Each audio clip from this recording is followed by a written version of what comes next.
L'hiver est bien long dans les Hautes-Alpes. Autrefois, avant le tourisme et le ski, avant la télévision et l'internet, on se réunissait le soir pour une veillée autour de la cheminée, non loin des bêtes qui s'endormaient en réchauffant la pièce, et les gens. On nous raconte que l'âne et le bœuf soufflaient sur l'enfant Jésus pour le réchauffer. Mais cette année ce bœuf, d'où venait-il? Pourquoi était-il là? Moi je le sais, dit un soir le voisin de Gaspard, en se réchauffant les mains au-dessus de l'âtre. Ils venaient tous les deux de chez nous. Voici donc comment.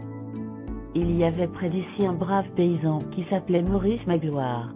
Magloire était pauvre, très pauvre.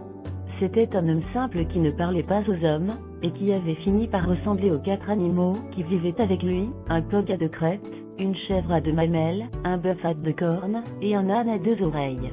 Tout le monde vivait là, dans une cabane misérable, sur un terrain qui n'appartenait à personne, parce qu'il faut bien que les pauvres puissent s'asseoir quelque part.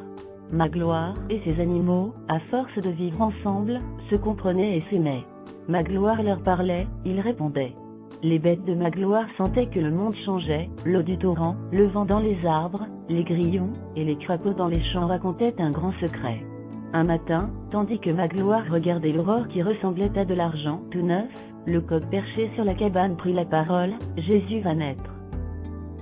Le bœuf qui ruminait dans le pré, leva lentement sa tête encornée et dit, et où? Et où? La chèvre qui broutait les premières pousses agita la clochette qui pendait à son cou, et dit la bouche pleine, à Bethléem. À Bethléem. L'âne bondit de joie, se roula par terre en disant, nous y allons, nous y allons. Magloire, que rien ne retenait ici et qui avait toujours rêvé de voir du pays, pensa qu'il y avait partout des rivières, et des prés, que sa chèvre lui donnerait du lait, que son bœuf et son âne le porteraient tour à tour, que son coq le réveillerait, et avant le lever du soleil, il avait fermé la porte de sa cabane, et il était en route. Où allait-il? Demanda Émilie, la femme de Gaspard. À Bethléem, puisque la chèvre l'avait dit. Mais où pouvait donc se trouver Bethléem? Du côté où le soleil se lève, bien sûr. Et Magloire marcha vers le soleil. Il en traversa du pays, vous pouvez me croire. Il en eut des aventures, et de toutes espèces, mais à chaque fois un de ces animaux lui sauva la vie. Il suivit des rivières et des fleuves, escalada des cols, traversa des déserts, sans se plaindre, parce que quelque chose dans son cœur le soutenait. Un jour, pourtant, la chèvre qui n'avait plus à brouter que des cailloux et de l'herbe très courte, fit un caprice de chèvre des alpages, et dit « Bethléem m'embête, je retourne chez nous ». Elle n'avait pas fait 20 pas, qu'un loup sortit du bois et la mangea. Le lendemain, le coq, de mauvaise humeur, ne réveilla pas Magloire. La pauvre chèvre était son amie, et il regretta d'avoir parlé. Après tout, est-ce que je sais s'il naîtra seulement?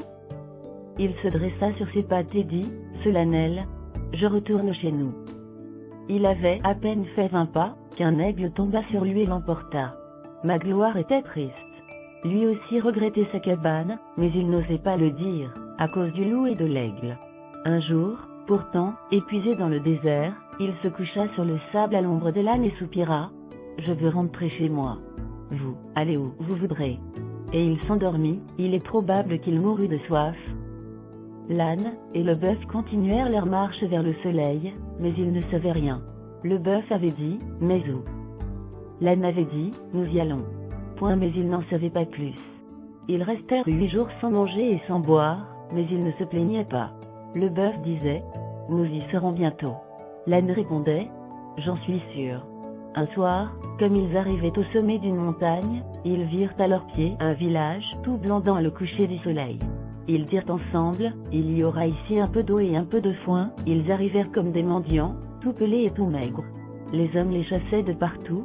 Enfin, ils trouvèrent une étable abandonnée tout près des portes de la ville. La crèche était garnie de vieilles pailles, et de l'eau sale coulait devant la porte. « Dormons ici, demain nous repartirons pour Bethléem. » Or, c'était la nuit du 25 décembre. Chassé de partout, l'enfant Jésus vint naître dans cette étable, et sa mère le posa dans la crèche. Il y eut là-dedans tant de lumière et tant de joie que l'âne et le bœuf comprirent qu'ils étaient arrivés. Et tout en soufflant sur l'enfant pour le réchauffer, tout en pleurant de tendresse, ils regrettaient que le coq, la chèvre et Magloire ne fussent pas avec eux. La veillée prenait fin, Gaspard et ses amis se levèrent et rentrèrent chez eux, par le chemin tout couvert de neige qui longeait les maisons dans la nuit. La lune dans le grand ciel étoilé éclairait leurs pas, et posait ses rayons mauves sur les crêpes enneigées. La neige chantait sous leurs pas.